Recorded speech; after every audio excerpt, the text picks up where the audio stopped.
So, fellow Africans, I'm one who believes that this continent has a contribution to make. There is not a continent today that has the natural resources that this continent has. Not one. There is not a continent today that has a population as young as ours, which could be a resource. There is not a continent. There is not a continent today that has the resources in different diverse ways which can be harnessed. With a population of 1.4 billion, we are a potential market. They assassinated Patrice Lumumba. They killed Thomas Sankara. They overthrew Gaddafi and actually at the end killed him. And now, Captain Ibrahim Traoré, our dear lovely lion of Africa, stands at the center of the storm. We all know that Africa is a continent yearning for dignity, justice, and freedom. But all true African leaders who dare to defy the West control have always faced one outcome: elimination. Elimination. And the signs are once again clear with Ibrahim Traoré. Michael Langley, the commander of the US African, who has now become so popular in the African continent for the negative ways, because he has been touring actually the African state and sending some subtle but chilling messages on how Africa should run. And we're actually wondering why he should be mending in Africa's business. And the mistake he did was to throw a jib to Ibrahim Traoré, who is the lion of Africa. We all know that Traoré has ignited a new fire of African resistance, and he's already at the radar of the West, and we all know that. But every African is always ready to support Ibrahim Traoré. Their gold reserves, that is all those proceeds are just in exchange to protect the junta regime. He talked about Burkina Faso's gold, saying that we use it to protect ourselves and all that. First of all, it's Burkina Faso's gold, it's not his gold. And that's the first thing. What business is it of his? It's none of his business. It's Burkina Faso, it's Burkina Faso's gold, it doesn't concern him. Second thing, he's lying. Because Burkina Faso never had any gold reserves until we came along. We are the ones who started setting aside gold for the treasury of Burkina Faso. Otherwise, there wasn't a single gram of gold reserves in Burkina. That means he's a liar again. Another thing, when he says we use it to protect ourselves and all that, we are free. If the people have decided that we should govern them, we have a duty to protect ourselves. So we are free. What business is it of his? And the part that hurt me the most, not because he's a general or because he's American or anything like that, but because he's black. It really hurts to see a black man being used to fight against another black man. And this didn't start just now. It has to stop. You see, it's very dangerous. Even Libya, who destroyed Libya? Once again, they used a black man. In movies back in the day, in America, black people always played the bad guy. But we know that's just in the movies. But why do black people have to keep playing the bad guy? I think that if he heard this interview, he should look at himself in the mirror, feel ashamed. I totally agree with Ibrahim Traoré that Michael Langley should actually look at himself at the mirror and be ashamed of himself. It's really sad to see black people being used against Africans, and we really need this to stop, just as Ibrahim Traoré has stated. But Professor PLO Lumumba is not silent, and he has never been silent. He has yet provided us with another bold speech as he warns the continent of Africa, saying that Africa, it is time to actually wake up. He speaks on neocolonialism, Western manipulation through, the African puppets like Michael Langley, and urges Africa to unite and to look at the true destiny where we should be heading to, tackling on the Agenda 2063 on African driven by its own people, unified, prosperous, and very, very strong. Before we even listen to PLO Lumumba, if you find this video really interesting, kindly take 3 seconds of this video to hit on that subscribe button, and also don't forget to hit on that notification bar so that anytime we do a video, you're able to get notified. Also, this is to tell you that Africa is Marwa has membership, and you can check on the plans that we have, and you are able to join so that you can get exclusive perks. This is Africa, and Africa is Marwa, where we don't fear the truth. Today, we are in a crisis. And I'm suggesting that part of our crisis is not only the colonial, but the post-colonial. And as I speak now, what is undermining our development is that there is a new scramble for Africa. The new scramble for Africa is a little bit more different. It is not, they will allow us to have our leaders. We'll elect our presidents. We'll elect our governors. We'll have our ministers. That will happen, but they are not bothered. After we have elected them, you'll then see them sending their arrows ahead. You'll see Bill Gates come and meet your president. You'll see Tony Blair come and meet your president. You'll see Macron come and meet your president. You'll see all of them. And then they will never admit, but they'll be told, if you want money in agriculture, behave this way. If you want money in this area, behave this way. They will never tell that to the Chinese. They will never tell that to the Indians. They will never tell that to the Vietnamese. They will never tell that to the Koreans. But in Africa, they tell us. That is why, as I speak to you now, under this new scramble, the IMF and the World Bank are back, telling you who to hire in your universities, what to sell and what not to sell. It is a sad situation. So today, as I look at Africa in that new scramble, the Chinese are here. I hope that this institution was not built by the Chinese.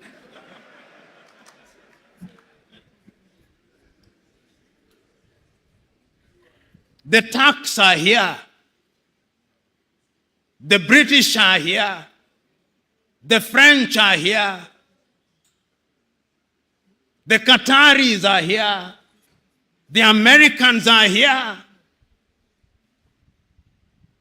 This time round, they are so subtle that we don't even recognize them, but they control us.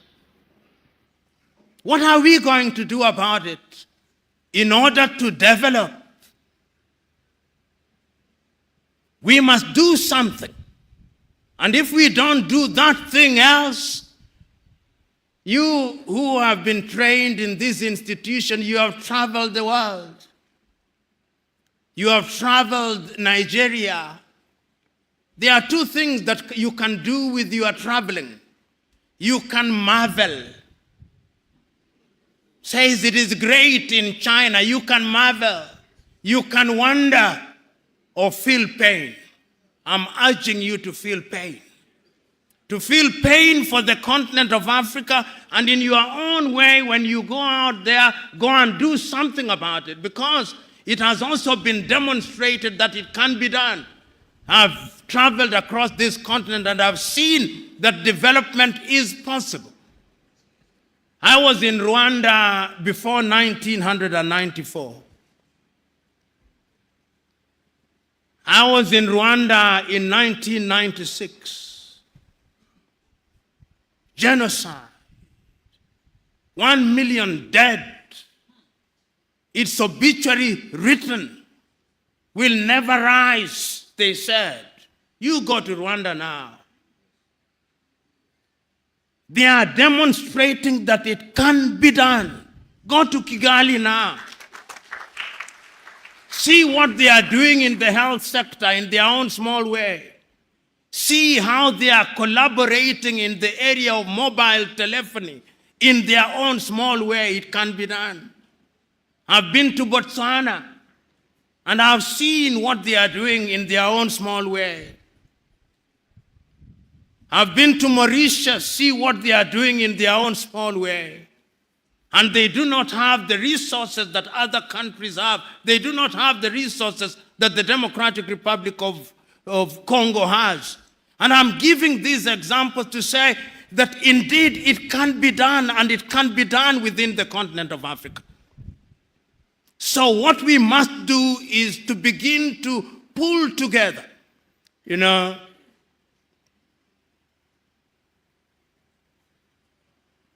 as I've been sitting and listening, I was also struggling to have internet in this room. And every effort was being made to connect me to internet. And all those efforts failed. Why? Because we are in an era of the Internet of Things. We are in an era of nanotechnology. It cannot be right that in Africa's largest economy, in Nigeria, I do not have internet at an institution that deals with security. You get the point that I'm trying to make? It cannot be right. And I know why we don't have internet connectivity. It is because we are divided. We have 55 telephone access codes. Nigeria 234, Ghana 233, Kenya 254, Tanzania 255, Uganda 256, Zambia 260, Zimbabwe 263. How can we, in this day and age, you cross into Benin, you cross into Togo, you cross into Guinea-Bissau, you have a different internet connectivity. Why can't Africa have a single satellite and a single telephone code, so that when I travel from Mogadishu in Somalia to Dhaka in Senegal, like the Chinese do, like the Americans do, like the Indians do, we can have the same, because communication is critical to development. And I'm saying this, part of my agenda is to prick your conscience with live examples, that you may go out there irritated, but irritated to do the right thing. And I'm suggesting that indeed, when we talk about development, this is what we must do. But is Africa conscious of her state? Yes, Africa is conscious. This is what makes me happy. That after all these analysis, it appears to me that Africans have now recognized that going forward, we can only defeat the conspiracies, we can only have development as we are talking about it by working as a team. And that is why, beyond the Millennium Development Goals, beyond the Sustainable Development Goals, we as Africans under the aegis of the African Union do now have our grand vision of Africa Agenda 2063. And that Africa Agenda 2063, let me tell you, if we can fulfill it, many of you here will be upstairs by the year 2063. But our contribution, perhaps you do not know what I mean upstairs, not up. You will be with the Lord himself. But the most important thing is that Africans are now beginning to see beyond the next election. Because part of our problem in Africa has been that we plan in 5-year circles. We don't have a grand agenda, but now we have a grand agenda. And if you look at the 7 pillars of Africa Agenda 2063, everything is covered. Health is covered. Research and science is covered. Climate change is covered. Women's participation is covered. Democracy and governance is covered. The arts and the culture are covered, so that Africa can become a serious player in the international agenda. As we speak now, we are not a serious player. You know, and I say this perhaps too often, but I must repeat it because it is important. I was looking at the GDP of Indonesia. The GDP of Indonesia this year, by the end of this year, will be 1.1 trillion United States dollars. Indonesia is the 17th largest economy in the world using all critical indices. Is amongst the G20. The population is about 200 million, just about Nigeria. Nigeria is a GDP give and take at the very best of 550 billion United States dollars. I'm looking at the power generation in Nigeria. At the very best, you generate about 17,000 megawatts. You lose about half of it, so that what goes into the grid is no more than 8,000 to 7,500 megawatts into your GDP. You are the biggest economy in the world. If you look at Iran, Iran generates 75,000 megawatts. So when we talk about industrialization, we are not even close to industrialization. Look at the diversity of power generation that you have. Most of it is hydro. You are not harnessing your solar. The Kainji dams and the other dams with climate change are going to dry. If you look at the major rivers, it means that you are going to be in trouble. You look at Zimbabwe now, for example, in power generation, 2,000 or give it 2,500 megawatts. The dams are drying, the Kariba is drying. So Africa must begin to think, even as we think of Africa Agenda 2063, because energy is the game changer.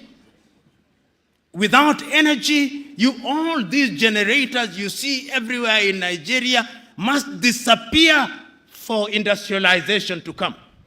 And in many African countries, including my own country, Kenya, which generates, I think we have about slightly under 3,000 megawatts. You can't. So we must go to Inga Dam, we must begin to generate.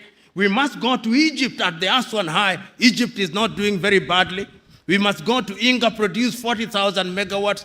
We must go to Ethiopia, the Grand Renaissance Dam, produce 10,000 megawatts. Then we talk of industrialization. And why do I talk about industrialization? There are scientists here. It is only through industrialization that we are going to be manufacturers in all sectors. As it is now, 80% of what we consume in manufactured goods are from China. If China closes shop, we are dead. We are dead. So I'm thinking that Africa Agenda 2063 is a good thing, but we must work at it. I'm thinking that Africa Continental Free Trade Area is a good thing. Launched with the Secretariat in Accra, Ghana, a good thing. But how are we going to trade? How are we going to get somebody to drive a truck from Accra, Ghana to Juba or to Asmara in Eritrea without peace and security? So you can also see that peace and security is at the very heart of it. In the United States of America, and many of you are familiar, you can drive a truck from Florida through to Alberta in Canada, and it is safe. The roads are good, the security is there. I'm saying, therefore, that as we talk about development, we must think about development in a very comprehensive manner. We must ask ourselves how we govern. And I want to conclude my presentation to you by telling you that Africa must be very careful. We must be very careful because of lack of resources in Africa. I'm beginning to hear things that worry me. And because I'm a keen student of what is happening in Africa, I'm getting worried on a daily basis. The forces that divide us, the belief by many people in Africa that if we separated from our current countries, we would be better. It is beginning to happen. It is happening here in Nigeria. It is happening. I saw a letter last week addressed to the president of Zambia by a people in Zambia called Baroseland. And they are telling President Hakainde Hichilema that you remember in 1964, we had an agreement with the Lusaka government that the time has now come for Baroseland to become an independent country. Can you believe it? I hear people in Namibia saying, do you remember that there was a strip called the Caprivi Strip I hear people in Ghana saying that you remember that in the Volta region we had a different country. I hear people in Zimbabwe saying that there should be a country called Mtuakazi. I hear people in South Africa, the South Africans, saying that we should have a separate country in the Western Cape.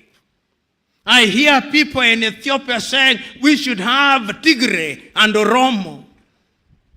The centrifugal forces are there. And the only way to bring them in is to create a sense of belongingness. The people must feel that they are part of it.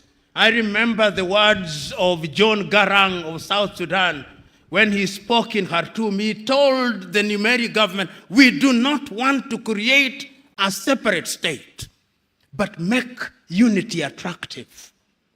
Make unity attractive, make Sudan attractive, make Khartoum attractive, because if you don't make it attractive, we will separate, and that will make us weaker. And I'm saying this because of this thing we call democracy. Democracy demands that people have a sense of belonging and that they believe that the country in which they live represents their interests and that deliberate efforts are being made in that regard. So, fellow Africans, I'm one who believes that this continent has a contribution to make. There is not a continent today that has the natural resources that this continent has. Not one. There is not a continent today that has a population as young as ours, which could be a resource. There is not a continent. There is not a continent today that has the resources in different diverse ways which can be harnessed. With a population of 1.4 billion, we are a potential market. But we must also warn ourselves. I am aware that you are talking about climate change. It is only through unity, therefore, that we can fight all these. Our rivers are drying. Lake Chad has shrunk by nearly 1/3. The rivers are drying. The climate is changing. The Sahara is coming down south. The rivers down are drying or getting polluted. Our farms are not yielding the way they were yielding before. Our seeds are being destroyed. Our young men and women are running away. And remember, the Germans are now saying, we want young people. The Canadians are saying, we want young people. We are in danger. You who have been trained in this institution, now go back to your countries and tell your countries that yes, there is a conspiracy against the continent of Africa, but the human relationship, is it not about conspiracy? Even in families, are there not conspiracies? Is it not our duty to fight and defeat those conspiracies so that that is no longer an excuse? Go out there and say that we have the possibilities and that these possibilities require and demand that we look at Africa as a total whole.